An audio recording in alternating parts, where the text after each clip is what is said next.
Hey everybody. Today we're doing the product and quotient rules for derivatives. Differentiating products and quotients is slightly more complicated than differentiating sums and differences. You can't just differentiate the individual pieces and then put them together in the obvious way. There are slightly more complicated formulas. Let's run through them and then do some examples.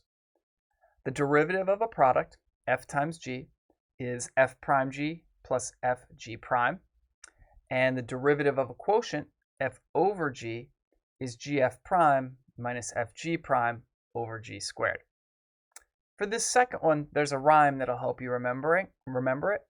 It's low d high minus high d low, draw the line and square below. I sound silly saying it, but it will help you remember it. Now, a word on order of operations. In the case of the product rule, you can change the order around however you like. As long as you've got the derivative of one times the other, plus the derivative of the other times the one, you're going to be good no matter what order you write things in.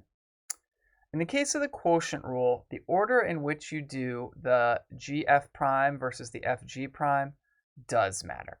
You have to start with the denominator times the derivative of the numerator, and then subtract the numerator times the derivative of the denominator, or you'll get the negative of the correct answer. Let's run through some examples. Mastering these rules really is just a question of practice. So here I have a product. We're going to view f of x as 3x squared minus x plus 5, and g of x as x cubed plus 6x squared plus 8x. So we're going to use the product rule. Derivative of the first times the second plus the first times the derivative of the second.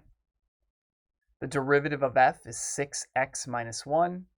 I multiply that times g, and then I add f times the derivative of g, and the derivative of g, of course, is 3x squared plus 12x plus 8. Now, we could simplify this by FOILing everything out and combining like terms, but when we're working by hand, this is definitely more trouble than it's worth. Example 2. R of t is 5t to the 7th over 19 minus t plus t to the 5th. So this is a quotient. We're going to use the quotient rule. Low d high minus high d low, draw the line and square below. F is going to be 5t to the 7th, and g is going to be 19 minus t plus t to the 5th. So we do the denominator times the derivative of the numerator being 35t to the 6th. And then we subtract the numerator times the derivative of the denominator. Then, in the denominator of our result, we've got to square the denominator of our original function. That's where the 19 minus t plus t to the 5th squared is coming from. Example 3. F of x equals 2x to the 4th plus 3x squared minus 8x plus 11 all over 3. We could do a quotient rule here, but that's not the best way to proceed. The denominator is just a constant, and constants can be factored out of derivatives. So the quotient rule will really be the hard way to do this problem. I'm going to differentiate this fraction just by factoring out 1/3 and then differentiating the polynomial. Overall, I'm getting 1/3 times 8x to the 3rd plus 6x minus 8. And if I like, I can multiply that 1/3 through to get 8/3 x to the 3rd plus 2x minus 8/3. One more example.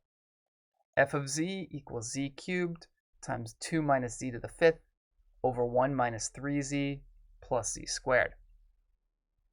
This time, we're going to need a product rule and a quotient rule.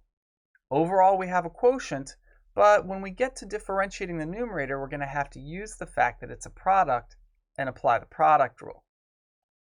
So, low d high minus high d low, draw the line and square below. Here, instead of actually differentiating the numerator there in that first part, I'm just writing derivative of that numerator. I wrote d by dx, that should be d by dz. So now let's actually differentiate the inside of that bracket. We're using the product rule. We differentiate z cubed to get 3z squared, multiply by the second factor, 2 minus z to the 5th, plus, now we keep z to the 3rd the same, and multiply by the derivative of the second factor, negative 5 z to the fourth. Overall, this is my final answer. It's kind of a mess. I think in this case, it's definitely not worth our time to FOIL things out and try and simplify this by hand.